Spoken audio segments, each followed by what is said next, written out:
நோமைதா கேக்குன்னு சொல்லிட்டு என்ன கொடுமை பண்றாங்க அதை நீங்களே பாருங்க. இன்னைக்கு நம்ம பண்ண போற ரெசிபியில ஒரு சொட்டு மைதா கூட இல்லை, டேஸ்ட் சீஸே இல்லாமல் சீஸ் கேக் மாதிரி இருக்கும். இதோட கேலரி கவுண்ட் சிக்கன் ரெசிபி சொல்லலாம். என்னது கிழங்குல கேக்கா?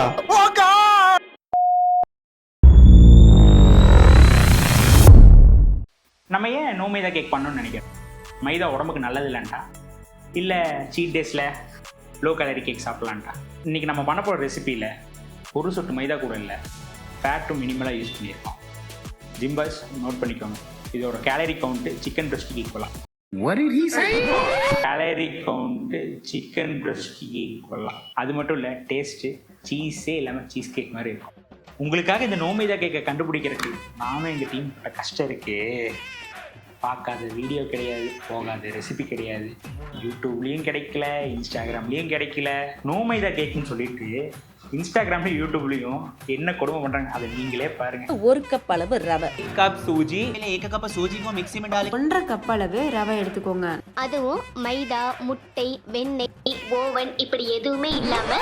ஏனுங்க இந்த வெள்ளர வச்சா என்ன ஆகுங்க? மைதா மாவு தானே ஆகு. சாட் ஜிபிடி நோமைதா கேக் ரெசிபி ஏதாவது கூட.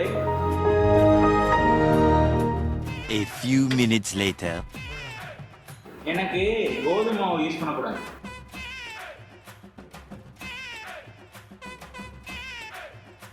இது அசிங்கப்படுத்துற என்ன? உங்களுக்கு வேண்டி எப்படியாவது ரிஸ்க் எடுத்தாவது இந்த நோமைதா கேக் கண்டுபிடிக்கலான்ட்டு யாருமே போகாத மர்ம இடம் கூகுளோட 3rd பேஜுக்கு போயிட்டோம். அங்கதான் கிடைச்சது 18ஆம் நூற்றாண்டுல எழுதி மறக்கப்பட்ட டோர்த்தாஜி பட்டேட்டே. தமிழ்ல சொல்லணும் கிழங்கு கேக். என்னது கிழங்குல கேக்கா? கண்ணா கிழங்க வச்சு பொரியல் பண்ணி பார்த்துருப்பேன், மசால் பண்ணி பார்த்துருப்பேன், ஏன் மசால் போண்டா கூட பண்ணி பார்த்துருப்பேன். கிழங்க வச்சு கேக் பண்ணி பார்த்துருக்கியா?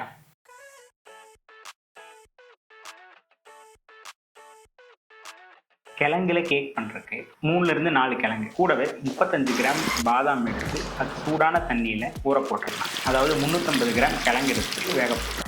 கிழங்கு வெந்துட்டு இருக்கட்டும். அதுக்குள்ள பாதாம் ஊறினதுக்கப்புறம் தோலை உரிச்சு எடுத்து வச்சுக்கலாம். இது கூட 75 கிராம் சர்க்கரை எடுத்து ஃபைன் பவுடராக பண்ணி வச்சுக்கலாம். இந்த பக்குவத்துக்கு கிழங்கு வெந்ததும் தோலை உரிச்சுக்கிட்டு நல்லா மஸ்ட் வச்சிடலாம். மஸ்ட் வச்ச கிழங்க ஒரு ஃபைன் மெஷ் இந்த மாதிரி ஒரு ஜூஸ் ஸ்ட்ரெயினரில் பாஸ் பண்ணி க்ளம்ஸ் எல்லாம் வெளியே எடுத்து போட்டு வெறும் ஃபைன் டெக்ஸ்சரை மட்டும் வச்சுக்கலாம். இந்த ஸ்டெப்பு தான் நமக்கு சீஸ் கேக் டெக்ஸ்சர் கொடுக்கறதுக்கு ரொம்ப முக்கியமானது. இந்த கிழங்கு கூட நம்ம பொடி பண்ணி வச்ச பாதாம் சர்க்கரை மிக்ஸை போட்டு நல்லா 5 நிமிஷத்துக்கு நல்லா பீட் பண்ணிக்கலாம். இந்த டைமில் நம்ம அவனை ப்ரீஹீட் பண்ணி வச்சுக்கலாம். 180 டிகிரி செல்சியஸில் 10 நிமிஷத்துக்கு ப்ரீஹீட் ஆகணும். இந்த மிக்சருக்குள்ளே அரை லெமனோட தோலை செதறி போட்டுடலாம். லெமன் செதறும் போது லெமனோட பச்சை தோல் மட்டும்தான் போகணும், வெள்ளைத்தோல் போகவே போகக்கூடாது. வெள்ளைத்தோல் போனால் ரொம்ப கசக்கும். அடுத்து 1 டீஸ்பூன் வெனிலா எசன்ஸ், 1/2 டீஸ்பூன் உப்பு, 2 டீஸ்பூன் நெய், 2 முட்டை, 1 டீஸ்பூன் பேக்கிங் பவுடர். இது எல்லாத்தையும் 5 நிமிஷத்துக்கு நல்லா மிக்ஸ் பண்ணிவிட்டு அப்படியே கேக் மோல்டில் போட்டு நல்லா லெவல் ஆக்கிடலாம். 180 டிகிரி செல்சியஸில் அவனில் 40 நிமிஷத்துக்கு வேக வச்சு எடுத்துடலாம். 10 நிமிஷத்துக்கு ஆற விட்டு பவுடர் பண்ணி வச்சுருக்க சர்க்கரையை நல்லா கேக் மேலே தூவி கட் பண்ணி வச்சுருக்க ஆல்மண்ட்ஸையும் கூட போட்டு கட் பண்ணி சாப்பிட்டா என்ன டேஸ்ட்டு! சூப்பரான மைதா இல்லாத லோ கேலரி கேக். டேஸ்ட்டு அப்படியே சீஸ் கேக் மாதிரி இருக்குது. அந்த லெமன் ஜெஸ்டோட ஃப்ளேவரு க்ரீம் சீஸ் அப்படியே மிமிக் பண்ணுது. கண்டிப்பாக ட்ரை பண்ணுங்க ஜிம் பாய்ஸ். இதுக்கு மேலே நீங்கள் பார்க்க வேண்டாம். வரப்பவும் பரவாயில்லை, டெம்ட் ஆகி கேக் சாப்பிட்டா நாங்கள் இப்போ பார்க்க முடியாது. நாங்கள் 2 கேக் பண்ணியிருந்தோம், ஒன்று அவனில், இன்னொன்று குக்கரில். குக்கரில் எப்படி பண்ணுறதுக்கு இந்த வீடியோ கிளிக் பண்ணுங்கள். இந்த 2வது கேக்கு மேலே ஹோம்மேட் ஸ்ட்ராபெரி ஜாமை போட்டு சாப்பிட்டா out of the world. Strawberry jam எப்படி பண்ணுறதுன்னு பார்க்குறதுக்கு இங்கே கிளிக் பண்ணுங்கள். மைதா நல்லதா கெட்டதான்னு கேட்டால் ஷார்ட்டான ஆன்சர் இல்லை. இந்த டாபிக் ரொம்ப காம்ப்ளெக்ஸ் ஆனது, அதுக்கு ஒரு தனி வீடியோவே தேவைப்படும். வரப்போகிற வீடியோவில் பார்ப்போம். Please